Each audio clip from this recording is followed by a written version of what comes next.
e te whānau o te wānanga o Aotearoa, tēnā tātou katoa.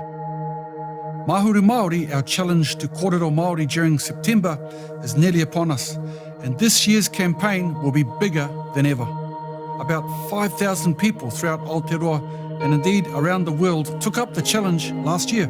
But this year, we want to at least double the number of people taking part, and to do that, I'm encouraging all of Te Wānanga o Aotearoa Kaimahi, our reo Māori tauira, and anyone else wanting to participate to join in.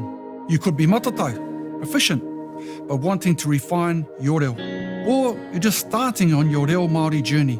Whatever your situation, we want you to take part in this kaupapa.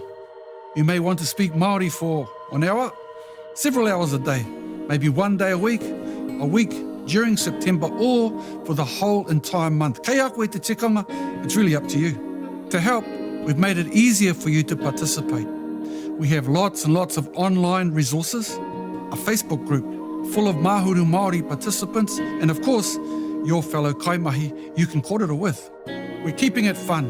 So this year there will be Mahuru Māori challenges amongst ourselves at Te Wānanga o Aotearoa and within the Mahuru Māori community. So keep an eye out for these and be ready at Te Whānau. You can register for Mahuru Māori on our website, www.mahurumaori.com, where you'll find the help that you need to get underway. So, kia rite e hoama, by taking on the Mahuru Māori Challenge, you'll be a part of a major reo Māori movement that's growing every year. Let's make this Mahuru Māori the very best.